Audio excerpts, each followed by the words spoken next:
দলীয়ভাবেই এটা নিয়ে আমরা এই কাজটা 19-20 সালে প্রথম হয়েছিল প্রধানমন্ত্রী গ্রাম সড়ক যোজনা থেকে।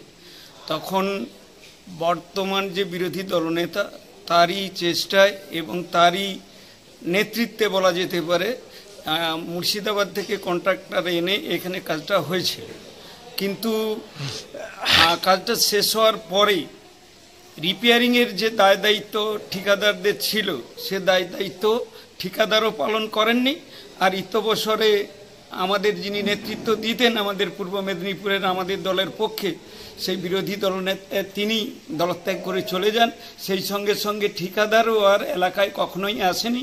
ফলে গত 5 বছর ধরে প্রতি বছর যে রিপেয়ারিং করার কথা ছিল সেই রিপেয়ারিং কোনোভাবেই আর সম্ভব হয়নি।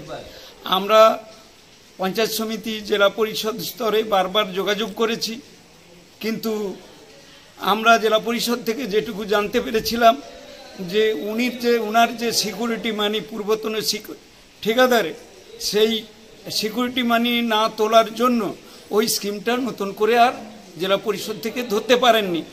আমরা জেনেছি 2025-এর মার্চ পর্যন্ত ওনার মেয়াদ ছিল। সে কারণে জেলা পরিষদও আমরা চেষ্টা করেছিলাম, কিন্তু নতুন করে ধরতে পারেনি। মার্চ কভার হওয়ার পরে নতুন করে ওঠার জন্য স্কিম পাঠানো হয়েছে জেলা পরিষদ থেকে। আমাদের কাছে খবর আছে মল্লিক মোড় থেকে ঢেউভাঙ্গা পর্যন্ত। কিন্তু যেহেতু ওটা প্রধানমন্ত্রী গ্রাম সড়ক যোজনায় ধরা আছে, সেই জন্য প্রধানমন্ত্রী গ্রাম সড়ক যোজনার মাধ্যমে এটা হওয়া বাঞ্ছনীয়। প্রধানমন্ত্রী গ্রাম সড়ক যোজনায় হতে গেলে যেটা দরকার সেটা হচ্ছে কেন্দ্রীয় সরকারের ছাড়পত্র।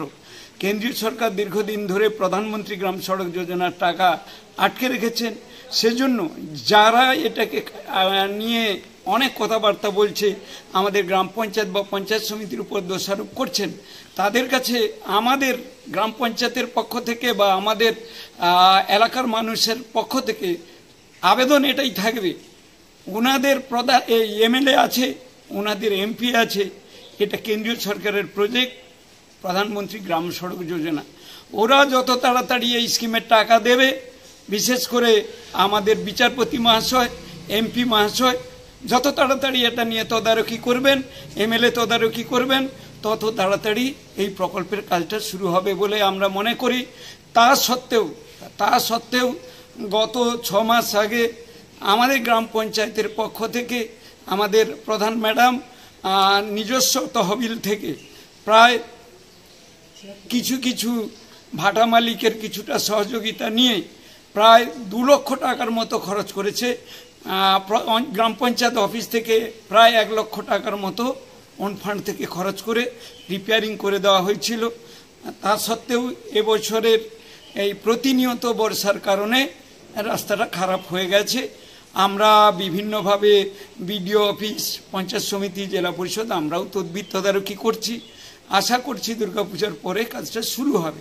তবে আমিও আশা করব ওনারা যারা বিরোধিতা করছেন তারাও যাতে সহযোগিতা করে প্রধানমন্ত্রী সড়ক যোজনার এই স্কিমটাকে অত্যন্ত দায়িত্ব সহকারে পাশের ব্যবস্থা করে, সে অনুরোধটাও ওনাদের কাছে, ওনাদের নেতৃত্বের কাছে এবং এমএলএ এমপির কাছে রাখলাম। আমার নাম হীরালাল মান্না, আমি এক্স উপপ্রধান নৈচনপুর 2 গ্রাম পঞ্চায়েত এবং বর্তমান নৈচনপুর 2 তৃণমূল কংগ্রেসের অঞ্চল সভাপতি। ছাদ মানে আমাদের পরিবারের সুরক্ষা, শান্তি আর স্বস্তির ছায়া। কিন্তু বছরের পর বছর ধরে রোদ, বৃষ্টি, ধুলো আর ফাটল সব মিলিয়ে আপনার বাড়ির ছাদ হয়ে পড়ছে দুর্বল। রোদের গরমে ঘরের ভিতরে থাকা দায়, বৃষ্টির সময় ছাদ ছুঁয়ে জল পড়ে। সমাধান একটাই, রুফ ডক্টর। রুফ ডক্টর নিয়ে এসেছে বাড়ির ছাদের ট্রিটমেন্ট পরিষেবা। Waterproofing, damp proofing, hit resistant coating, ফাটল সারানো, এমনকি প্রয়োজনে ছাদ পরিষ্কার। আমাদের আছে 20 বছরের অভিজ্ঞতা ও আধুনিক প্রযুক্তি আর প্রশিক্ষিত অ্যাপ্লিকেটর টিম। গ্যারান্টি সহ পরিষেবা, লিখিত ওয়ারেন্টি, বাজেট ফ্রেন্ডলি প্রাইস আর সময় মতো ডেলিভারি। বাংলার ঘরে ঘরে এখন ছাদ ভালো রাখার দায়িত্ব নিয়েছে রুফ ডক্টর। আপনার বাড়ি সুস্থ থাকলে তবেই তো পরিবার থাকবে নিশ্চিন্ত, তাই না? আপনার বাড়ির ছাদের সুরক্ষা roof doctor. Healthy roofs, happy homes, don't delay, call today.